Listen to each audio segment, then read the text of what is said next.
Hello students, welcome to Kaship education. आज से हम स्टार्ट कर रहे हैं एक इम्पॉर्टेंट सीरीज और उसका नाम है एपीकल्चर। उसको हम मधुमक्खी पालन के नाम से भी जानते हैं। और इस सीरीज का पहला लेक्चर है बायोलॉजी ऑफ बीज।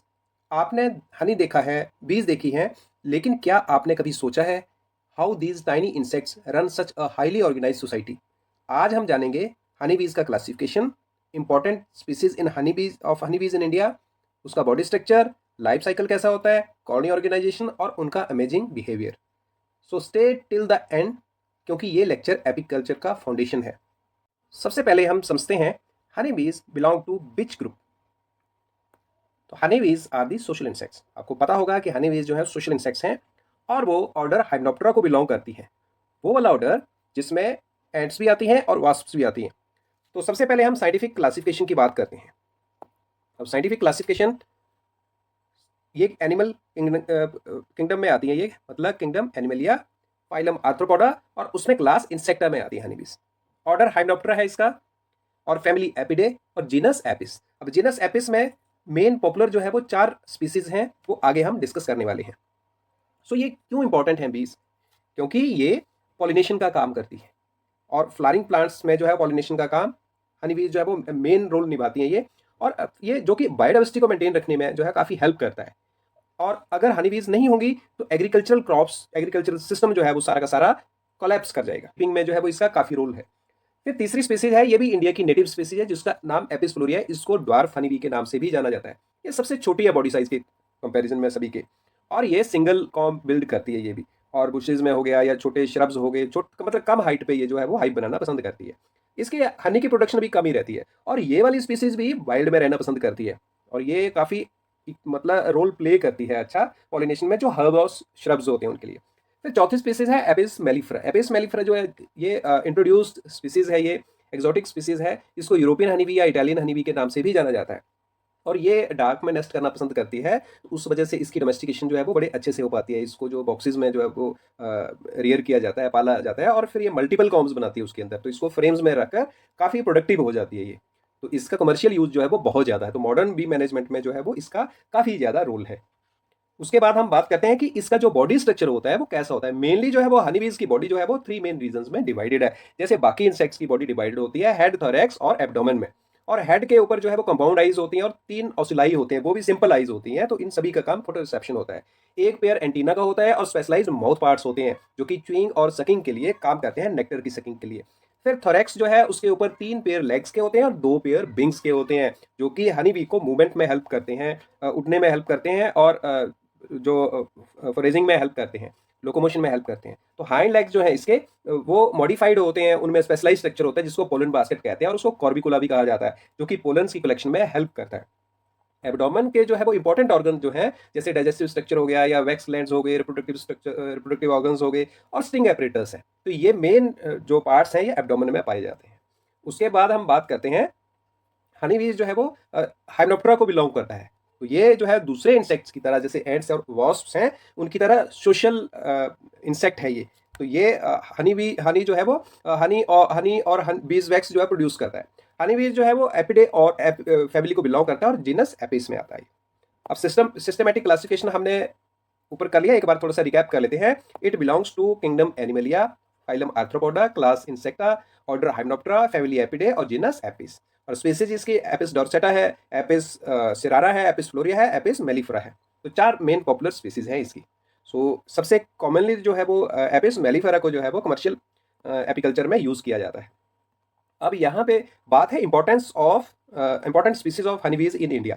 तो Apis dorsata, Apis cerana, Apis फ्लोरिया और एपिस मेलिफेरा, ये 4 मेन स्पीसीज हैं जिनकी इंडिया में काफ़ी ज़्यादा जो है वो हनी के लिए वैल्यू है, और हमने इनको डिस्कस कर लिया। अब एक बार फिर से रिकैप है मॉर्फोलॉजी की। तो हनी बी की जो है बॉडी 3 रीजन्स में है, हेड, थोरैक्स और एब्डोमेन। और हेड में एंटीने और माउथ पार्ट्स होते हैं, और आईज होती हैं, कंपाउंड आईज और ऑसिलाई होते हैं। थोरैक्स में जो है विंग्स और लेग्स होती हैं, और एब्डोमेन में जो डाइजेस्टिव स्ट्रक्चर्स होते हैं, स्टिंग एपरेटस होता है, रिप्रोडक्टिव ऑर्गन्स होते हैं। तो ये मेन स्ट्रक्चर्स होते हैं, और वैक्स ग्लैंड्स भी होते हैं वहाँ पे।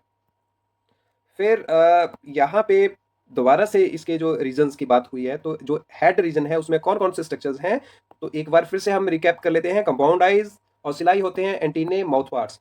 और 3 पेयर ऑफ लेग्स थोरेक्स में होते हैं, 2 पेयर ऑफ विंग्स जो है वो भी थोरेक्स में होते हैं। एब्डोमेन के अंदर डाइजेस्टिव ऑर्गन्स होते हैं, वेक्स ग्लैंड्स हैं और रिप्रोडक्टिव ऑर्गन्स हैं और स्टिंग है जो कि डिफेंस के लिए यूज़ किया जाता है। वर्कर बीज में जो है वो पोलन बास्केट भी होती है जिसको कॉर्बिकुला कहा जाता है, जो कि हाइंड लेग्स के ऊपर होता है।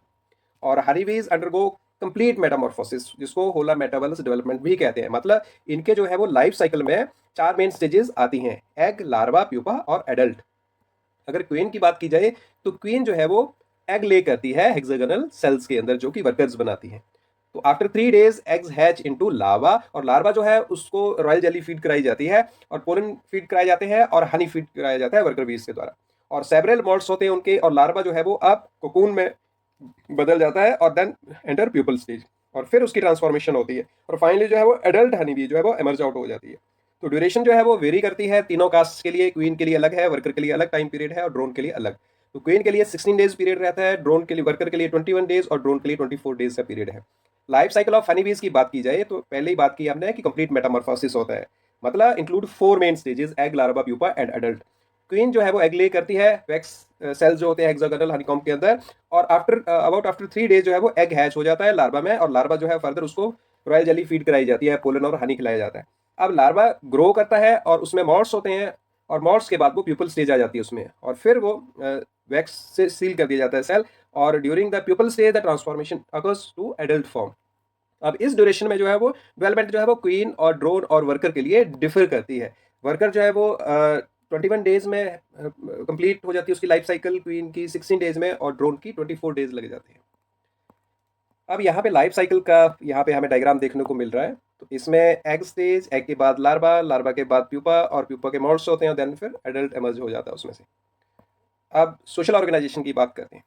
सोशल ऑर्गेनाइजेशन हनी जो है वो यूज सोशलिटी जो है वो एग्जिबिट करती है। यूज सोशलिटी का मतलब कि ट्रू सोशल बिहेवियर एग्जिबिट करती है ये। तो इसमें बहुत ज़्यादा वो डिसिप्लिन सोसाइटी होती है, सोशल बिहेवियर होता है, और ये अपने रूल रेगुलेशंस प्रॉपर्ली फॉलो करते हैं। डिवीजन ऑफ लेबर रहता है वर्कर्स के अंदर, और क्वीन को जो काम दिया है वो क्वीन करती है, वर्कर जो काम है वर्कर करती है, और ड्रोन जो है वो ड्रोन का काम अपना है। तो हर एक कास्ट जो है वो स्पेसिफिक काम परफॉर्म करती है, वर्क परफॉर्म करती है, that ensures the survival and productivity of the colony. अब कॉलोनी के फंक्शन जो है वो हाईली कोऑर्डिनेटेड रहते हैं, और where individuals cooperate and communicate effectively to maintain the hive and gather resources. Queen भी जो है ओनली फर्टाइल फीमेल होती है कॉलोनी के अंदर, जो फीमेल है, और primarily responsible for the production of the normally eggs. और a colony contains only one queen whose main role is to lay the eggs. अब ये मेंटेन करती है कॉलोनी का कोहेसन थ्रू केमिकल सिग्नल, ताकि सारे के सारे वर्कर्स जो भी इंडिविजुअल्स हैं कॉलोनी में वो प्रेजेंट रहें और वो उसके आसपास रहते हैं। तो एक ऐसा केमिकल फेरोमोन जो है वो सिक्रीट करती है जिससे वो क्वीन को फॉलो करते हैं। और जो हेल्दी क्वीन है वो लगभग एक दिन में 1500 टू 2000 एग्स जो है वो ले कर सकती है जब पीक सीजन होता है। और जब उनका सीजन जो है वो जिसमें रिसोर्सेज की कमी हो जाती है उस टाइम वो एग लेइंग कम कर देते हैं, रिड्यूस कर देते थे। अब क्वीन जो है डेवलप होती है फर्टिलाइज एग से, but receive continuous feeding of royal jelly, और उसके कारण ही लगातार उसको थ्रोट जो उसका पीरियड होता है जब तक वो हैच नहीं हो जाती तो उसको रॉयल जेली ही खिलाई जाती है 16 डेज तक। तो उससे क्या है वो फर्टाइल हो जाती है और उसमें रिप्रोडक्टिव ऑर्गन जो है वो डेवलप हो जाते हैं।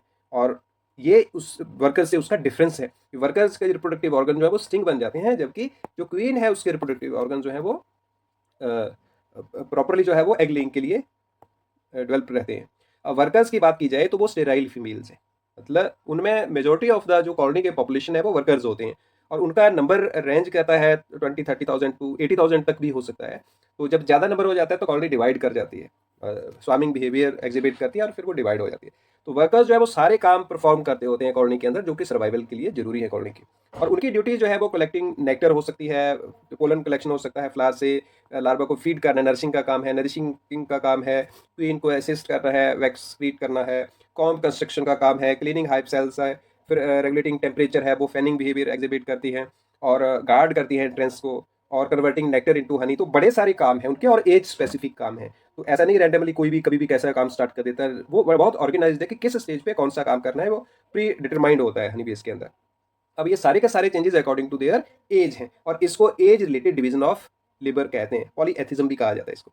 अब ड्रोन वीज जो है जो कि मेल मेंबर है कॉलोनी के, अब वो अनफर्टिलाइज्ड एग से बने हैं, और through the process of parthenogenesis, ये बहुत इंपॉर्टेंट पॉइंट है कि पार्थेनोजेनेसिस से बनते हैं मेल, और उनका मेन फंक्शन जो है वो मेटिंग है क्वीन के साथ जब नप्चुअल फ्लाइट होती है, उसके बाद उनका रोल खत्म हो जाता है, और जो रेस्ट ऑफ द मेल्स होते हैं वो सारे उनको एक्सपेल कर दिया जाता है या उनको मार दिया जाता है। और मेटिंग जो है वो सिर्फ क्वीन की मतलब मेटिंग के लिए ही वो उनका मेन रोल है। अब उसके बाद हम बात करते हैं तीनों कास्ट की। तो यहाँ पे हम देख पा रहे हैं कि ड्रोन, क्वीन और वर्कर, तो तीनों के बॉडी साइज में भी, स्ट्रक्चर्स में भी बहुत फर्क है। जो वर्कर होती है वो छोटे साइज की होती है कंपैरेटिवली, और उसके विंग्स जो है वो बॉडी प्रोपोर्शन में बराबर होते हैं लगभग, और उनका जो जेनिटलिया है वो स्टिंग में कन्वर्टेड होता है। जो क्वीन है वो फर्टाइल होती है और उसका एब्डोमेन काफ़ी लंबा होता है बॉडी के प्रोपोर्शन के अकॉर्डिंग, और उसके विंग्स जो है वो एब्डोमेन को कवर नहीं करते, छोटे होते, तो उसको फ्लाइट में भी उतनी ज़्यादा मतलब आसानी नहीं रहती। और उसके बाद जो है वो ड्रोन है तीसरे नंबर पे, तो उसके विंग्स कंपैरेटिवली बॉडी के एब्डोमेन से काफ़ी और बड़े होते हैं, और एब्डोमेन उसका ब्लंट होता है, और ये जेट ब्लैक होते हैं लगभग। उसके बाद हम बात करते हैं यहाँ पे देख पा रहे हैं हम कि एक कॉलोनी के अंदर हनी बीज जो है वो, उन्होंने उनके बीच में हमें ये सर्कल जो है वो क्वीन बी दिखाई दे रही है। तो ये इसका हम दूर से ही आइडेंटिफाई आसानी से कर सकते हैं कि क्वीन बी है ये। अब यहाँ पे दोबारा से रिकैप किया हुआ कि यूज सोशल इंसेक्ट है हनी बी, तीन कास्ट होती है इसकी, क्वीन, वर्कर और ड्रोन। तो क्वीन फर्टाइल फीमेल होती है, वो रॉयल जेली पे फीड करती है, और जब एमर्ज होती है तो उसकी नपचल फ्लाइट होती है, और फिर जब वो कैपेबल हो जाती है तो एग लेइंग जो है वो 1500 टू 2000 जो पर डे ले कर सकती है, जब उसका अच्छा सीजन होता है। और वो फेरोमोन स्क्रीट करती है, जिससे जो है वो वर्कर बीज सारी उसके अराउंड रहती हैं। वर्कर बीज जो है वो स्टेराइल फीमेल्स होती हैं, और कॉलोनी की मेजर पॉपुलेशन होती हैं वो। उनका नंबर जो है वो 20,000 टू 60-80,000 तक जो है वो जा सकता है, और ज़्यादा हो जाता है तो फिर वो डिवाइड भी कर जाती है कॉलोनी। और उनके बड़े सारे जो फंक्शंस हैं, नेक्टर कलेक्ट करना, feeding, producing wax, cleaning, ventilating the hive, guard करना, प्रोसेस करना नेक्टर को, तो ये सारे उनके जो है मेन मेन काम हैं। तो ये सारे एज रिलेटेड काम होते हैं। उनकी ये डिवीजन ऑफ लेबर जो है वो एज के हिसाब से होती है, और वो प्री डिटरमाइंड होती है। ड्रोन बीज जो है वो मेल बीज होती हैं, फर्टाइल होते हैं ये, और अनफर्टिलाइज्ड एग से ये प्रोड्यूस होते हैं, तो उस प्रोसेस को कहा जाता है पार्थेनोजेंसिस। तो इनका प्राइमरी काम जो है वो मेट करना है फीमेल के साथ। और drone do not collect nectar और पोलन, तो उनका स्टिंग भी नहीं होता। आफ्टर मीटिंग ड्रोन जो है वो मर जाते हैं। अब हम बिहेवियर पैटर्न की बात करते हैं। तो हनीबीज का बिहेवियर पैटर्न बहुत ही इंटरेस्टिंग है। अब उसमें क्या है कि हनीबीज जो है एक डांस परफॉर्म करती है। अब डांस परफॉर्म करने का पर्पज़ क्या है? उसका पर्पज़, मेन पर्पज़ ये है कि फूड जो सोर्सेज़ हैं वो कितने डिस्टेंस पे हैं, और कुछ किस डायरेक्शन में है। तो अगर दूसरे हनी बीज को कम्युनिकेट करना है, तो हनी बीज जो है वो लोकेट करके आती है फूड सोर्स को या नेक्टर सोर्स को, वो दूसरे हनी बीज को उसका डिस्टेंस बताने की कोशिश करती है। तो ये दो तरीकों से होता है। एक तो है वैगल डांस, और दूसरा है राउंड डांस। अब इसकी सबसे पहले किसने डिस्कवरी की कि इस बिहेवियर को सबसे पहले किसने नोटिस किया? तो वो थे कार्ल वॉन फ्रिश। तो कार्ल वॉन फ्रिश ने सबसे पहले इसको ऑब्जर्व किया, हनी बीज को बहुत ही कीनली। और उन्होंने देखा कि जो हनी बीज जो हैं, जब जो भी हनी बी बाहर से फॉरेज वाले सोर्स से वापस आ रही है, और जब वो लैंड करती है हाइव के ऊपर, तो एक पर्टिकुलर बिहेवियर जो है परफॉर्म करती है। और जब वो राउंड डांस परफॉर्म कर रही है, तो वो नज़दीक वाले सोर्सेज हैं, बहुत नज़दीक सोर्सेज है। और दूसरा वैगल डांस है जो दूर है, एक डिस्टेंस, सर्टन डिस्टेंस पे जो है वो सोर्सेज हैं। तो ये टू टाइप का डिस्टेंस जो डांस है वो परफॉर्म करती है। अब पहले वाला राउंड डांस की बात की जाए, तो राउंड डांस में क्या होता है कि फूड सोर्स जो है क्लोज प्रॉक्सिमिटी में लोकेटेड है हाइव के। It is around 50 to 100 metres. अब इस डांस में जो है वो गोल गोल घूमेगी हनी बी, और बार बार वही वाला पैटर्न फॉलो करेगी, तो इसको सर्कुलर पैटर्न कहा जाता है। कॉम के ऊपर ये एग्जिबिट करती है। और दूसरे वाला जो है वैगल डांस है, उसमें हनी बी जो जब लैंड करती है हाइव के ऊपर, तो वो 8 की शेप में जो है, 8 पैटर्न में अपना डांस जो है वो परफॉर्म करती है। और वो एक पर्टिकुलर डायरेक्शन बताने की कोशिश भी करती है। और जब 8 पैटर्न में डांस परफॉर्म करती है, तो मतलब उसका जो फूड सोर्स है वो लगभग 100 मीटर से डिस्टेंस पे, मतलब थोड़े ज़्यादा दूर है। तो वो सन की डायरेक्शन के अकॉर्डिंग, सन की पोजीशन के अकॉर्डिंग जो है अपनी डायरेक्शन को दिखाने की कोशिश करती है। अब हनी बीज जो है वो ये इतना कॉम्प्लेक्स बिहेवियर एग्जिबिट करती है, और ये बिल्कुल एक्यूरेट होता है कि जब वो बताती है और हनी बीज को, तो वो उसी पैटर्न को फॉलो करती है और लोकेट कर लेती है फूड सोर्सेज को। तो यहाँ पे हम इमेज में देख पाएंगे राउंड डांस और वैगल डांस। तो एक बार फिर से यहाँ पे रिकैप है। राउंड डांस जो है वो क्लोज प्रॉक्सिमिटी के लिए किया जाता है, 50 टू 100 मीटर्स। और बी जो है वो सर्कुलर पैटर्न में मूव करती है कॉप के ऊपर, और इट इन्फॉर्म अदर बीज that food is near by. Vagal dance में जो फार फ्रॉम द हाइव है, फिगर 8 पैटर्न होता है इसका। और angle of the vagal run भी होता है इसमें, किस डायरेक्शन में है इससे ये भी पता चल जाता है। और duration of the waggle indicates the distance to the food source.